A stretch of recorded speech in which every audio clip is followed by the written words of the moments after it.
안녕하세요. 부자오빠입니다. 오늘은 ETF와 단일 종목 사이에서 고민하시는 분들을 위해서 제가 영상을 만들어 보겠습니다. 요즘에 ETF의 인기가 정말 하늘을 찌르고 있습니다.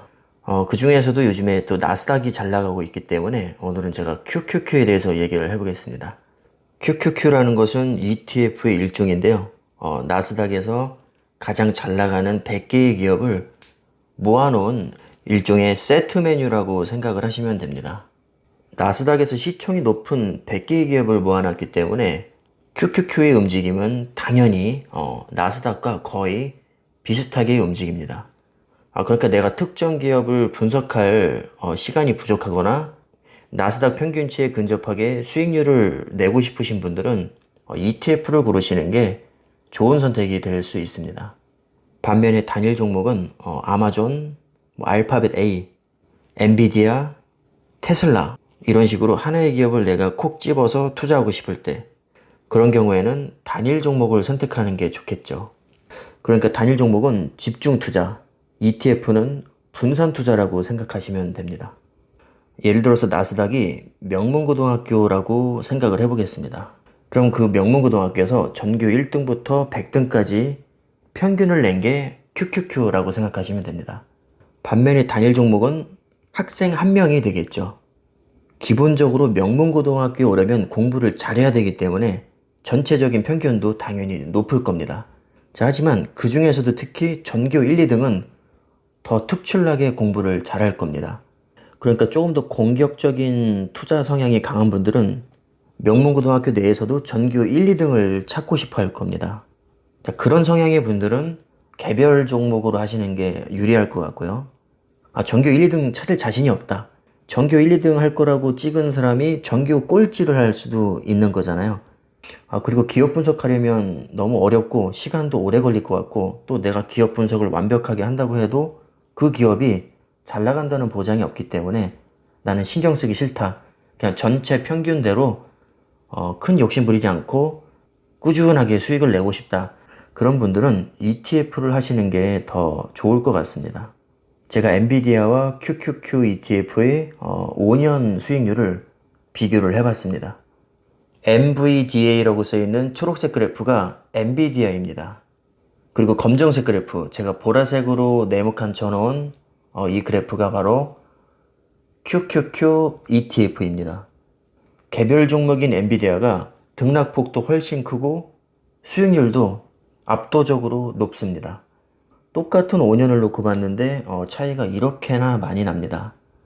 자, 이럴 수밖에 없는 이유는 QQQ 같은 경우는 100가지 기업을 한꺼번에 모아서 평균을 낸 겁니다.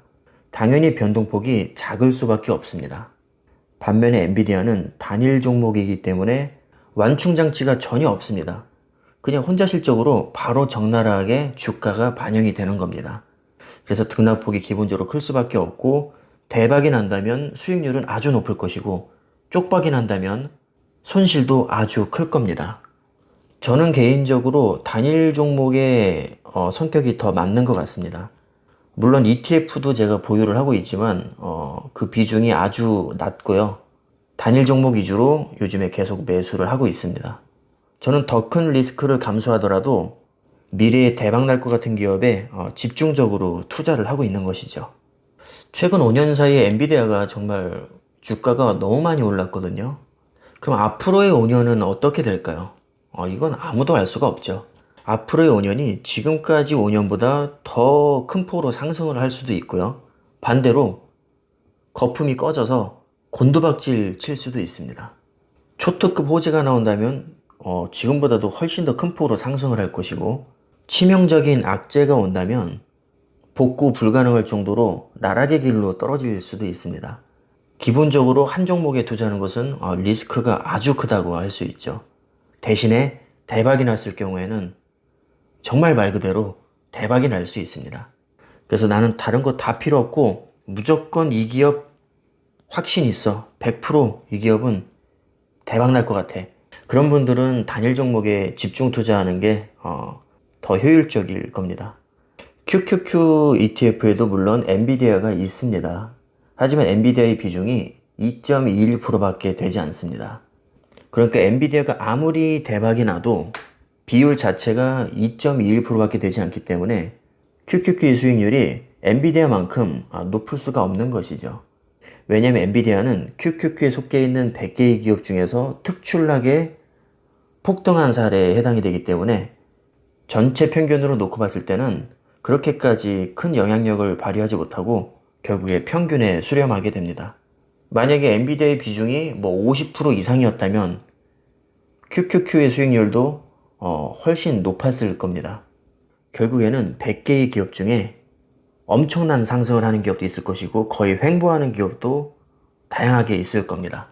그러니까 나스닥 자체가 우상향을 한다면 비교적 안정적으로 괜찮은 수익을 낼 수 있는 게 ETF라고 할 수 있습니다. 저는 개인적으로 현재 시점에서는 나스닥 기술주에 가장 관심이 많고요. 그 중에서도 엔비디아에 가장 관심이 많습니다. 물론 언제든지 변할 수 있습니다. 지금 시점에서는 엔비디아가 저는 가장 큰 폭으로 상승할 거라고 개인적으로 생각을 하고 있고요. 그렇기 때문에 최근에는 제가 엔비디아만 집중적으로 매수를 하고 있습니다.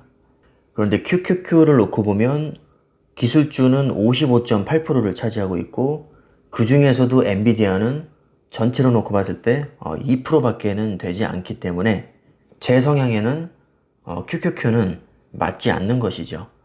그러니까 여러분들이 특별히 뭐 피를 꽂히는 기업이 있다면 ETF보다는 단일 종목이 더 좋은 선택이 될 수 있습니다. 그런데 내가 좋아하는 기업이 한 60개, 70개쯤 된다. 자, 그런 경우에는 당연히 ETF가 더 좋은 선택이 될 겁니다.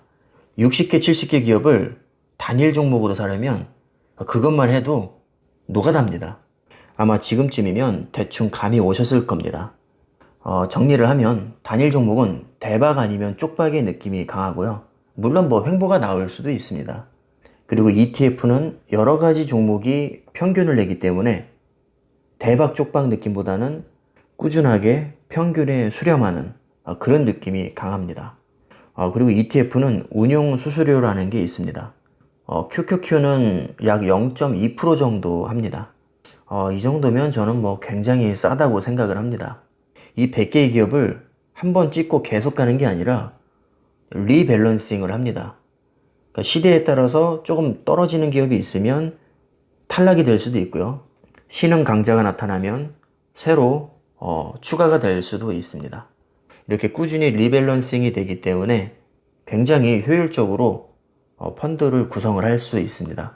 세계에서 가장 실력 있고 똑똑한 그런 전문가들이 100개의 기업을 선정하기 때문에 신뢰도는 아주 높다고 할 수 있습니다. 저도 주식을 하다 보니까 제 성향을 어느 정도 알겠더라고요. 주식을 하다 보면 자기 자신의 성향을 어느 정도 파악을 할 수 있습니다. 기업 분석을 하다 보면 유독 필이 꽂히는 기업이 생기게 마련입니다. 물론 없을 수도 있죠. 그건 개인에 따라서 다를 수 있을 텐데 저 같은 경우는 종종 필 꽂히는 기업이 생기는 편입니다. 아마 앞으로도 계속해서 바뀔 겁니다. 왜냐하면 시대가 변하기 때문입니다. 주력 종목이 바뀐다고 해서 뭐 줏대가 없다 이렇게 단정 지을 수는 없는 게 시대가 변하면 당연히 명암이 갈릴 수밖에 없습니다. 과거에 잘 나갔다고 해서 앞으로도 계속해서 잘 나간다는 보장은 어디에도 없습니다. 예를 들어서 조선주는 과거에 굉장히 잘 나갔었지만 요즘에는 중국의 저가 공세로 거의 모든 조선주들이 폭락을 했습니다. 조선주들이 뭐 특별히 경영을 잘못하거나 잘못을 한 게 아니라 그냥 시대의 흐름이 그랬습니다. 요즘에 가장 뜨고 있는 것 중에 하나가 바로 인공지능입니다. 엔비디아 주가가 폭등할 동안 인텔의 주가는 별로 오르지 않았습니다. 인텔이 경영을 잘못해서가 아닙니다. 특별히 잘못한 거 제가 볼 때는 없습니다. 물론 미세공정에 빨리 진입하지 못한 뭐 그런 잘못은 있죠. 하지만 그것이 결정적인 요인이라기보다는 인공지능에서 요구하는 컴퓨팅 파워가 CPU보다는 GPU가 효율적이기 때문입니다. 자, 이것은 시대의 흐름이라 어쩔 수가 없습니다. 그럼 앞으로 CPU가 인공지능 연산의 주도권을 다시 가져올지 아니면 GPU가 더욱더 발전하고 공고화될지는 아무도 알 수가 없습니다.